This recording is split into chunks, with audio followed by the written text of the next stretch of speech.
What is up, Am fam? Merry Christmas. We're going to recreate this green liner look because y'all requested it. So, first things first, the Danessa Myricks Yummy Skin Balm and Universal.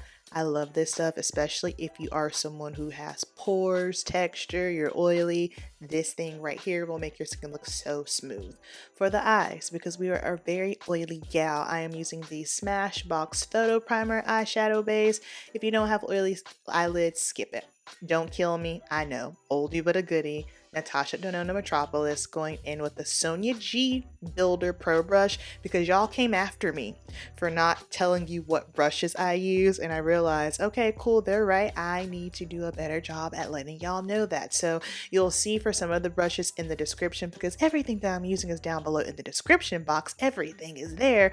I also have some Sephora Pro brushes that I feel are good alternatives and they're affordable. All right, so pressing this all over the lid. This is a very simple look.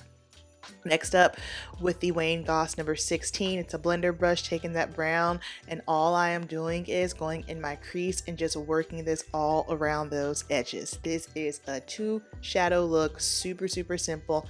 Anybody can achieve it. I'm a no fuss girl. Y'all know how I get down. Now, the star of the show, the liner. The one that I'm using is a Bobbi Brown liner and it's discontinued. I couldn't find it, so I did put another one there.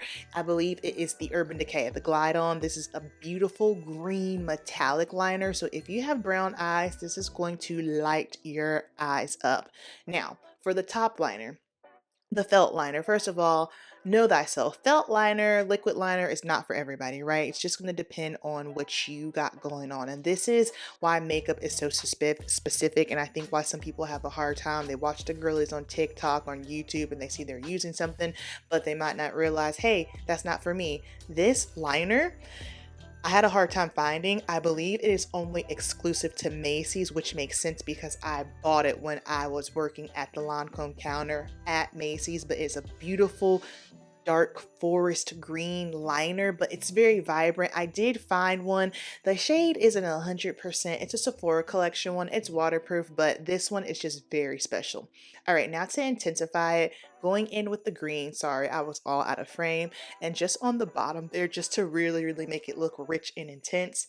And now the most important part of the eyeshadow, give yourself an eye lift, okay? Everybody, pull that bad boy up and out. This is going to help sculpt your eyes. It's going to structure your eye, especially if you are someone who maybe has more so downturned eyes or hooded eyes.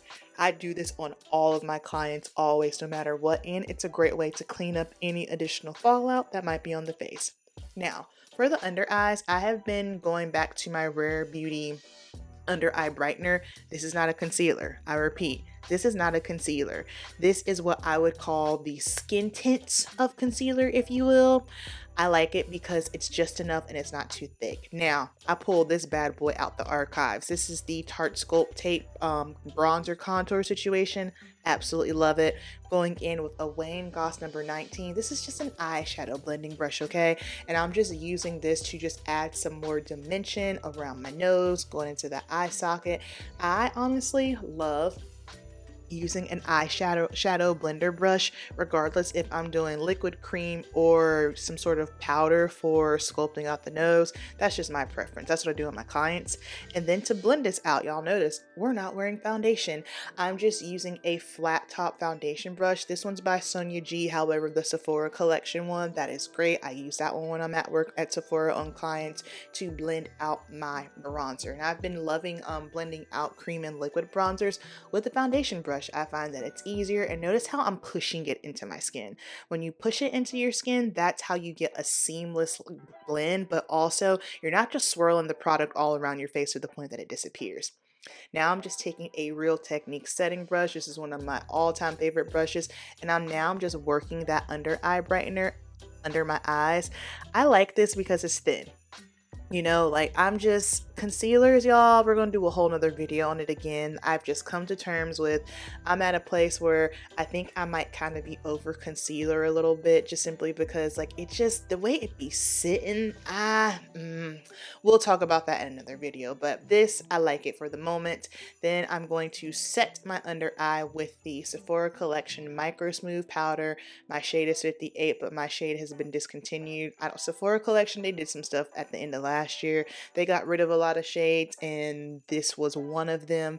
They didn't reformulate it, they just got rid of shades. So yeah, super, super tight about it. Still haven't found an exact shade like dupe for or anything comparable, but y'all know I'll keep you posted. I'll let you know. And I am pressing that very gently under my eyes because I don't want it to get too cakey. And then I'm taking a powder brush, and now I'm just setting the rest of my face with the Makeup by Mario Surreal setting powder. I am doing this because I am an oily skin gal. It doesn't matter if I am wearing foundation or not. I am always going to use some sort of setting powder on my face for oil control. And the shade that I'm using is number 5. So it's not the deepest, but it's not one that I would say you would need to use, especially if you want to go under the eyes and you want that under eye to be lifted a little bit brighter. This is perfect for my skin tone. So if you're shade twin, now you know. Now I'm going in with my favorite blush of all time. This is the Charlotte Tilbury Beauty Wand in Pinkgasm Sunset. I use this all summer long, and I try to take a break from it and, you know, go back to other things because, you know, it's winter time now. Crap, that's crazy. It's winter time, and, you know, just trying to change it up for the seasons, but I keep going back to it. So I was like, you know what? This is what I like. This is my vibe right now. I'm going to keep using it. So using a blush brush for this one, and the Sephora Collection blush brush, the angled one's my jam. For brows, I use a brow pen. So this is a new one I've been testing out by Maybelline. It's the Maybelline Brow Builder. I'll go ahead and tell you right now, brow pens are an advanced technique. So if you are new to filling in brows, or maybe you're just not that good at it, it is an advanced technique because you have to have the softest pressure and you are literally creating brow strokes. This is something that takes time to learn. However, if you're someone like me who just simply was not blessed in the brow department, you were not God's chosen people with the brows, I like this because it gives you more of a natural hair brow look. Y'all know my style. I don't like a full, thick, crazy brow. I just like it to look like, oh yeah, believable, that could be her brow. See, very soft, natural strokes. Going in with some Maybelline mascara because Maybelline makes bomb mascara. And then we're going to go in with Charlotte Tilbury Lip Cheat in Foxy Brown. And now the girlies are right. The Summer Fridays lip balm, brown sugar, clutch, tried it. I've been loving it. So that is going to complete our green liner look. I hope everyone is having a happy holidays. Don't forget, Jesus is the reason for the season. Spend time with your family and your loved ones. Love on them. And I hope everyone has a very Merry Christmas. Cast one more net.